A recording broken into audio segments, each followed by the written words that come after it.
Welcome to Spaghetti on the Wall, where we throw ideas, see what sticks, and nurture those that do. I'm your host, Armando Leduc, an actor, entrepreneur, and coach, giving you insights that light up your world. We're here to explore the realms of business, marketing, and life, serving up a shot of inspiration with every episode. Ready to make ideas stick and grow them into something great? Let's dive in. Good morning, good afternoon, and good evening, depending on when you are consuming this podcast. We are on another one with Christine Blosdale. How are you? Oh, I'm great. Thank you so much for having me, Armando. I'm glad you're here. So I was telling you right before the show, I feel like this is going to be one of those preaching to the preacher type of podcast, which I really love because, love the podcast strategy, love, how it happens. So we might approach podcasting maybe differently. So, which is why I'm glad you're here. Absolutely. And you've written books. You're, number one. Let me just go ahead and read the quick little bio here. So, award-winning media personality, 5-time number one best-selling author, and expert authority coach, helping entrepreneurs become the go-to in their niche. She's the host of the globally ranked top 2% podcast, Out of the Box with Christine, and she's here to share how to turn your expertise into visibility, clients, and income. So, welcome to the show. Thank you so much. And I said right before we went on, I said I absolutely love the name of your podcast. First of all, from a branding perspective, it's brilliant, and visually, I love it. But it's also something that I say quite often to my clients about. What I say is that sometimes we throw spaghetti at the wall, and I'm always using my wall back in here to see what sticks. Yeah. Right. And sometimes we do need to we don't know exactly what our expertise is. We like to do a lot of things. If we're creators, we like to create content and do videos and books and podcasts and all of that. And my job is to sort of pluck those gems that you have and put them in your crown so that you can show up as the expert authority. Yeah, I love it. So give me your sort of aha moment that you were like, this is what I want to be doing with my time.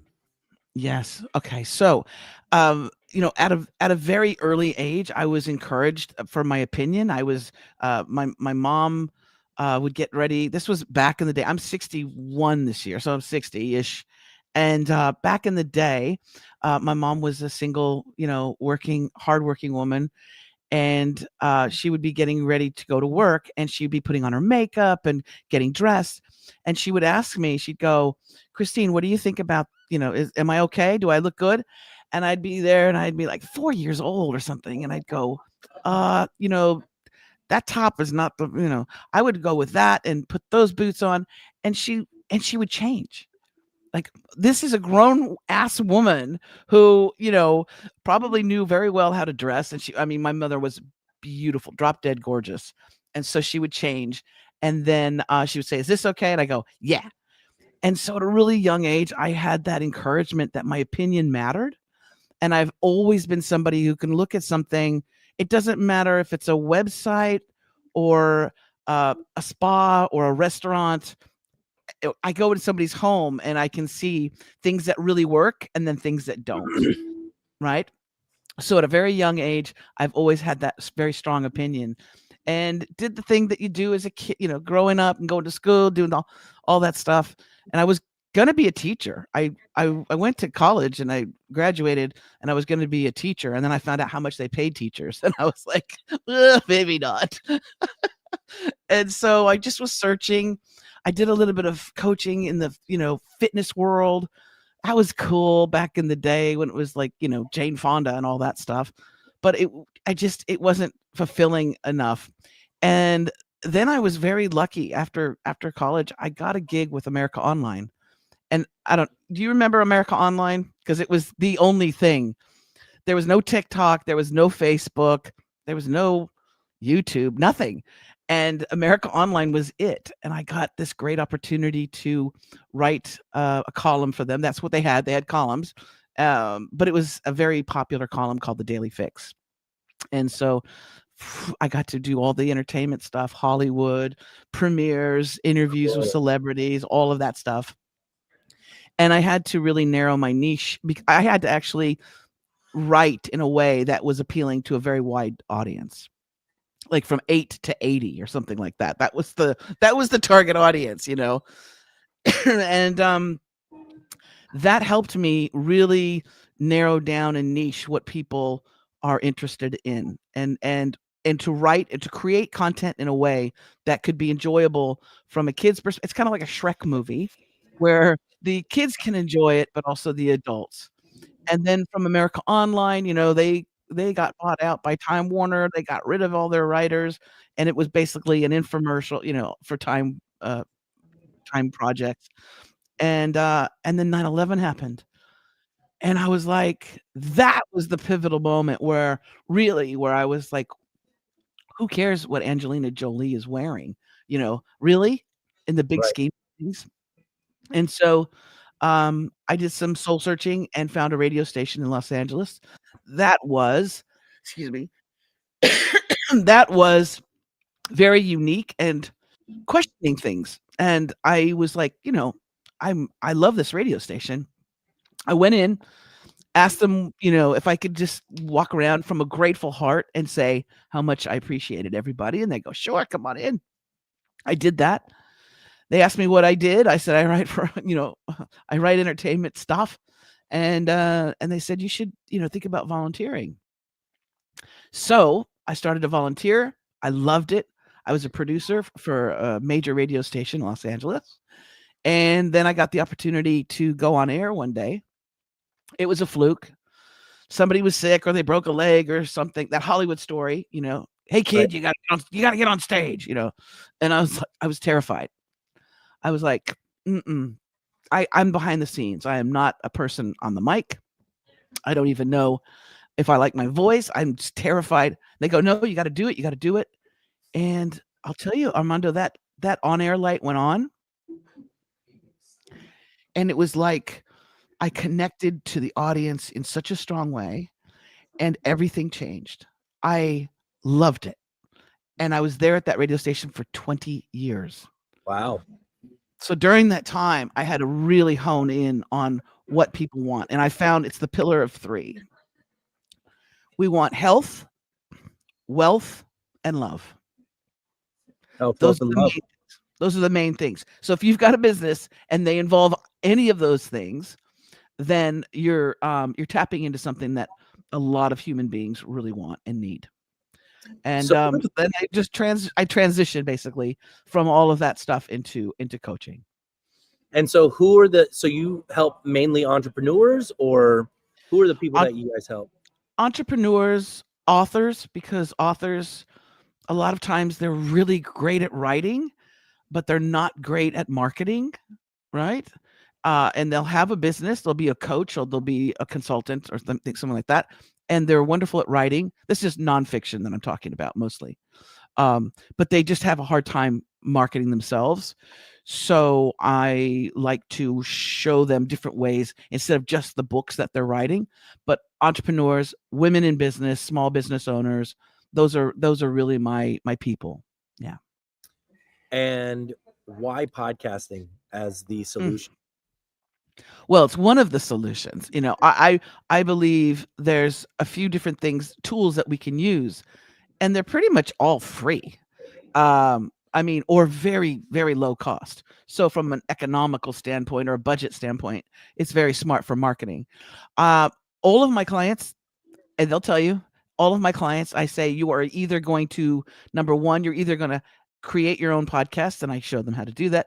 You're either going to create your own podcast and use it as a marketing tool, or you're going to be a guest on podcast and use that guesting as a marketing tool.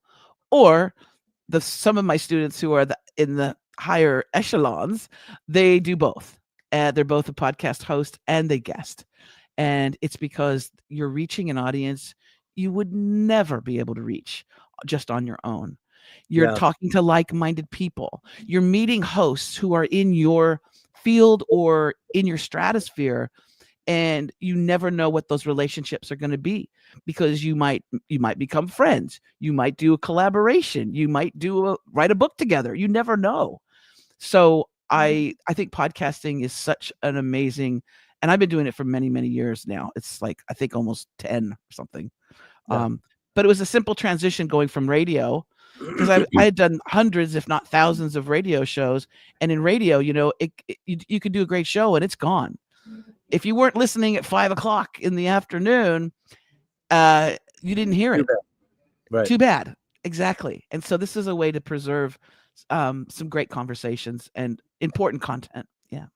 So tell me about the major problems that you're seeing in the marketing realms with authors and entrepreneurs trying to get their books and products out. Yes, I call it the social media fatigue. Um, what happens is they figure that, well, I've written the book, so it should sell. It's on Amazon, or I created a website, and how come people aren't, knocking down the door and buying all my books or my services and things like that? Mhm. It's because we need to be damn consistent on several different platforms. And so if you want to, we talk about SEO, and now it's really it's more, I think it's GEO, or it's the chat GPT. If you Yeah, show up on obviously. chat GPT, you made it. Okay. Because more and more people are using chat GPT than their Google search.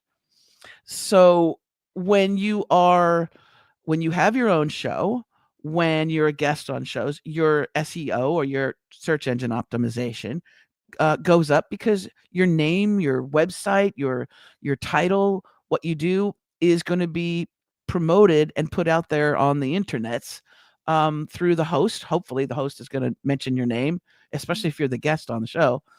But the more that you do, the more you're going to be getting out there. But you also need to utilize your social media channels, and to go where your potential customers, clients, readers, your audience, where are they? 100%. You may love Facebook, but maybe your people are on TikTok, right? Or on LinkedIn.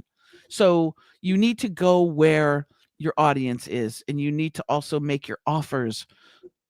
This is the biggest struggle that I think a lot of people have. They're like, I'm really good at this, so I'm going to just shove this into the marketplace.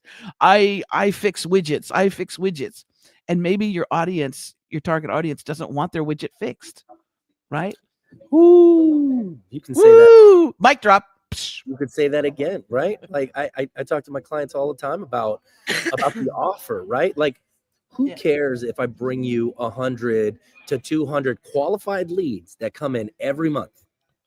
Who cares if you don't have your offer dialed in, if you don't have your sales process dialed in, if you don't know what you're doing or offering, or people don't want what you're selling, then it doesn't matter, right? Like, you got to start with the offer first, and you got to start with, like, okay, do the people want this? Where are the people hanging out? And then we can drive traffic all day. I'll give you a perfect example. It's like trying to fit a circle, or a circular object in a square peg, right? For during COVID, my business was doing very, very well. This is my little baby. My business was doing very well, with clients creating branded podcasts for them, right? So it was like a 4-week thing, and we did everything from the legal aspect to the cover art to the title to how to record, how to edit, blah blah blah blah. Anyway, my bread and butter was selling my packages on how to create a podcast, and that was great. And then coming out of that, when the world was kind of somewhat getting back to normal, although I don't know if the world is normal yet, I'm waiting on that. But people going back into the workplace and taking off with their business, I kept trying to sell that service. I'll create your podcast with you. I'll give you a discount. There was not getting as many bookings, and I was freaking out. But I was looking at myself. I said, first of all, that's not the only thing I do. I'm way more than about podcasting. Yes, I've written books about it, but I'm way, way, way more than that. And so as soon as I started to make my offers be about what my actual clients wanted and needed, which was help on their branding, on their marketing, on their social media, websites. Good God, some websites, I was like, we need to overhaul this bad boy. As soon as I started offering those services, and that's how I came up with the expert authority coach. As soon as I did that, I'm busy. I'm busier now than I've ever been.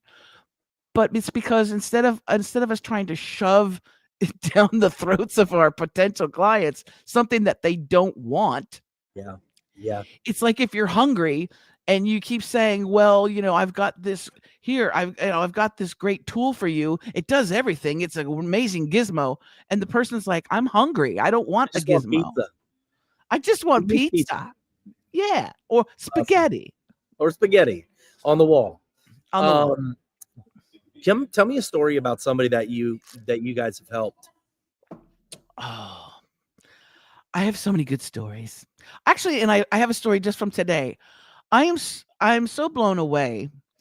Um, a lovely, and all my clients become good friends of mine, right? Because I like spending time. I have to like to spend time with you, first of all, in order for me to work with you, because it's my life force. But um, a lovely woman, Julia Loggins, who was married to Kenny Loggins back in the day. Julia had a small colon hydrotherapy business in Santa Barbara, California. Okay. In order to get Julia's magic and love and kindness, because to be a whole colon hydrotherapist, you have to be an angel. Okay. You're helping people go. So, but in order to experience her and to get her wisdom and knowledge, you had to be in Santa Barbara, and you spent like 2 hours with her. Her clients, her day was just a few clients. She could only see a few people because of the time intensity of it, right?